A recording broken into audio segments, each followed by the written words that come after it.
Welcome back to the Green Plains, a brand new city I've started on the Sweeping Plains map. In the first episode, it was all about getting profitable, and now that we're in good financial position, this episode will focus on getting some key services up to par. And we'll go ahead and do something with this waterfront. But first, I've got some administrative things to clean up, like formally naming the city to the Green Plains. The story goes, investors that pooled the money to kickstart this city decided on the name Emerald Plains, but locals thought that was a bit much and petitioned the mayor for the change. And Mayor Don Juan, being a bit of a minimalist himself, had no problems at all with this. And staying on the topic of names, these 3 head statues have become the center of this city, both geographically and culturally. Now this was completely unplanned. As a result, I had no plan for what to call this monument. I tried to put myself in the shoes of a local to imagine what they would start to call this place, and the name I've settled on is Head Row. I tried 3 heads, stone heads, the heads, and I know 3 is a short row, but Head Row it is. I'd love to hear what you would call this place in the comments. Now in the last episode, I placed a train depot and station, but completely forgot to set up a train route, so let's go ahead and do that now.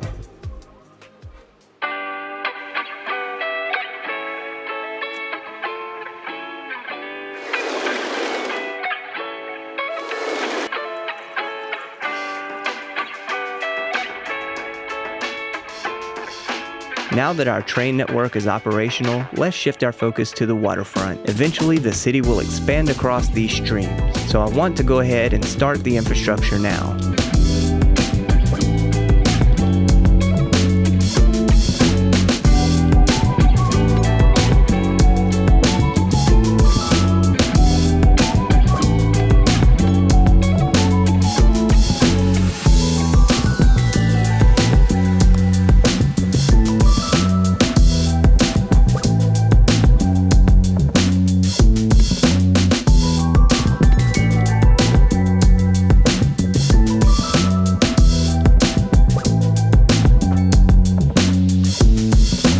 Now that I've figured out where my bridges go, I want to start a pedestrian path from the train station that will eventually connect up at the waterfront.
I promise I'm getting over to the waterfront, but this land directly across from City Hall isn't well organized, and I'd like to give it another go while I'm in the area.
Alright, it's finally time for me to transform this waterfront. I put this pedestrian street down as just a placeholder, and I think I'll go with a simple pedestrian path running along the bank of this stream.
Alright, this is the first sim I could find using the new walking path along the water. This is Katarina Hopkins, a manager at Fixed Traffic, but the household wealth is wretched. Oh no. We'll give Katarina a follow so we can check in later to see how it turns out for her. And let's check in on one of our first residents, Steve first. But I wonder where Travis is. These guys rode into town together. Oh my. Steve left Travis for Winston, and then left Winston for Maurice, and now has left Maurice for someone else that we haven't met yet, all within a few months. Steve moves quick, and is now highly educated and comfortable. We'll check back in on this saga later.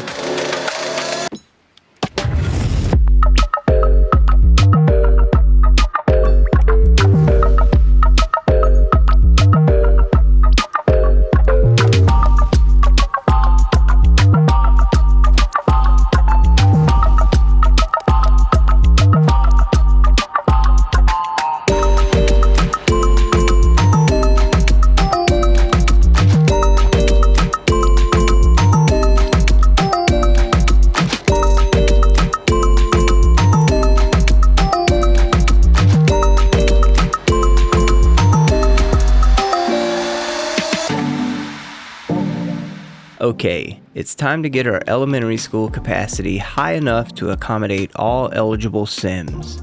And we'll work on the other levels of education later on in the future.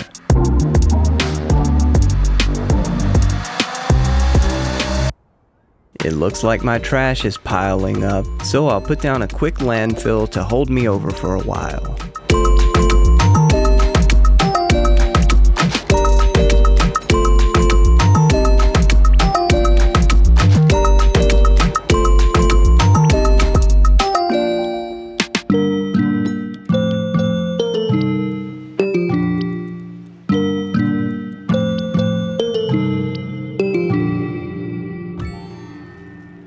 Alright, we're up to milestone 9, Great Town.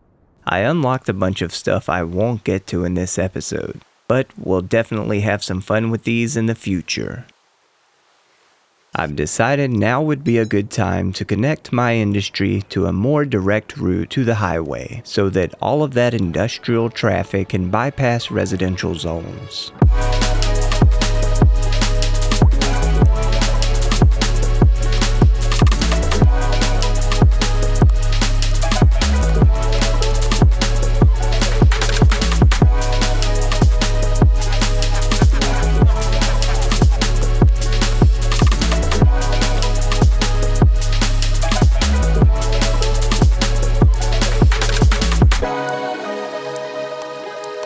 We finally have enough money to buy an incinerator.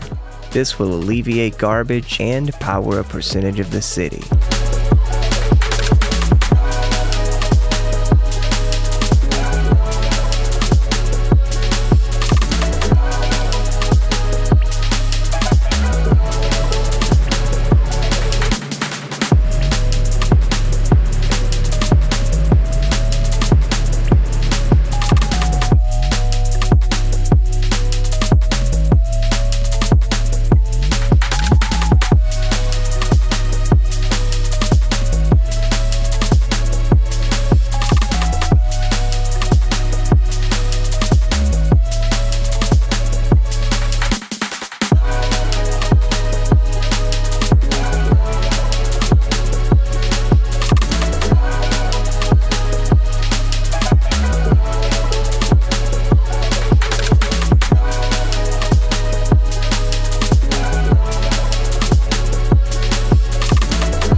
Hey, thanks for watching, and if you enjoyed it, give me a like.